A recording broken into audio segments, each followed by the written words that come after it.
சகோதரர் பக்சிங் அவர்களின் ஊழியத்திலிருந்து விடாய் துணிக்கேற்ற வார்த்தைகள். டிசம்பர் மாதம் 9ஆம் தேதி. ஜெயங்குலுகிறவன் எல்லாவற்றையும் சுதந்தரித்துக் கொள்ளுவான். வெளிப்படுத்தின விசேஷம் 21வது அதிகாரம் 7வது வசனம். வெளிப்படுத்துதலின் புத்தகத்தை நாம் முழங்காலில் மீண்டும் மீண்டுமாக வாசிக்க வேண்டும். அதன் பிறகே நாம் இப்புத்தகத்திலிருந்து சரியான வார்த்தை அல்லது செய்தியை பெற முடியும். இதன் முக்கிய நோக்கம் எப்படி ஜெயம் கொள்ளும் வாழ்க்கையை வாழ்வது என்பதை நமக்கு கற்பிப்பதாகும். மேலும் புதிய சிருஷ்டிப்பின் அனைத்து சுதந்திரங்களையும் பெறுவதற்கான தகுதியை பெற வேண்டும் என்பதே. கர்த்தராகிய இயேசு கிறிஸ்துவில் ஐக்கியமாய் உள்ள ஒவ்வொரு விசுவாசியும் ஒரு பெரிய ஐஸ்வர்யமான பரலோக மற்றும் ஆவிக்குரிய சுதந்திரத்திற்காக அவர்களை ஆயத்தப்படுத்துகிறார். அழியாததும் மாசற்றதும் வாடாதுமாகிய சுதந்திரத்துக்கு ஏதுவான ஜீவனுள்ள நம்பிக்கை மற்றும் பரலோக சுதந்திரம். 1 பேதுரு புஸ்தகம் 1வது அதிகாரம் 4வது வசனம். இதை நாம் தொடங்குவதற்கு நமக்கு பலமான சுறுசுறுப்பான ஜீவனுள்ள விசுவாசம் தேவையாகும். நம்முடைய விசுவாசத்தை கொண்டு உலகத்தை மேற்கொள்ளும் வெற்றி இதுவாகும். இத்தகைய பலமான விசுவாசத்தை நமக்குள் வைக்க தேவன் பல வழிகளை பயன்படுத்துகிறார். ஆகவே இப்படிப்பட்ட ஒரு சுதந்திரத்திற்காக நாம் பல சுத்திகரிப்பு அக்கினிகளை கடந்து செல்ல ஆயத்தமாக இருக்க வேண்டும். இந்நாட்களில் தேவன் உங்களில் சிலரை சுத்திகரிக்கும் அக்கினியின் வழியாக அழைத்து செல்லலாம். தேவன் உங்களை தண்டிக்கிறார் என்று நீங்கள் நினைக்க வேண்டாம்.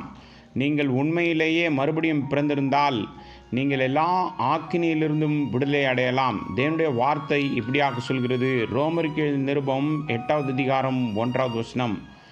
ஆண்டவரே, என் காரியத்தில் அல்லது என் குடும்பத்தில் ஏன் இவைகள் நடந்தது, அல்லது என் நாட்டில் ஏன் என்று நீங்கள் கேட்கலாம்.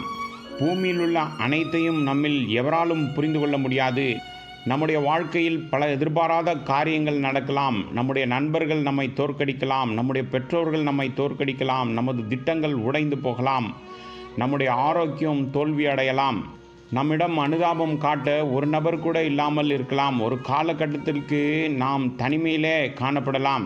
நம்முடைய ஊழியத்தின் மூலம் பலர் ஆசீர்வதிக்கப்பட்டிருந்தாலும் அவர்களும் விலகிவிடலாம். இது போன்ற காரியங்கள் எல்லாம் நம்மை ஊக்கப்படுத்தக்கூடியவைகளாகும். இப்படிப்பட்ட நேரத்தில் நம்முடைய தனிப்பட்ட வாழ்க்கை, நம் குடும்ப வாழ்க்கை மற்றும் நமது சபை வாழ்க்கைக்காக கர்த்தராகிய இயேசு கிறிஸ்துவின் மகிமையின் ஒரு புதிய பார்வை நமக்கு தேவைப்படுகிறது. நம்முடைய கர்த்தராகிய இயேசு கிறிஸ்து அப்போஸ்தலனாகிய யோவானுக்கு தன்னை பற்றிய ஒரு புதிய தரிசனத்தை கொடுத்தார். அவரே அவனுடைய முதுமையில் ஞானமாக காணப்பட்டார். அவனை சிறைச்சாலையிலிருந்து வெளியே அழைத்து செல்ல எந்த தூதனும் வரவில்லை. பேதுருவின் காரியத்தில் தேவதூதன் வந்தார். யோவானின் காரியத்தில் பூகம்பம் வந்து சிறையை உலுக்கியது. ஆனால் யோவான் தனது முதுமையில் கைதியாகி மிக தனிமையான இடத்தில் காணப்பட்டான். அங்கு பலர் தங்கள் ஜீவனை இழந்ததையும் பலர் தேமாவை போல வழி தப்பி சென்றதையும் கேள்விப்பட்டிருந்தான். இயற்கையாகவே இந்த சோகமான செய்திகள் அனைத்தும் அவனை சோகமாகவும் துக்கமாகவும் தோன்ற வைக்கலாம்.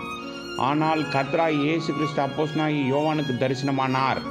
அவனுடைய கேள்விகளுக்கு பதிலளிக்கவும் தேவனுடைய நோக்கங்களின் இரகசியத்தை அவனுக்கு தெரியப்படுத்தவும் முற்பட்டார். நாம் இறுதி நாட்களில் வாழ்கின்றோம். இறுதி நாட்களின் அறிகுறிகளுக்கு ஆயத்தமாக இருக்க வேண்டும். ஆச்சரியப்பட வேண்டாம். இந்த காரியங்கள் நடக்க வேண்டும். இவைகளை எதிர்கொள்ள ஆயத்தமாக இருங்கள்.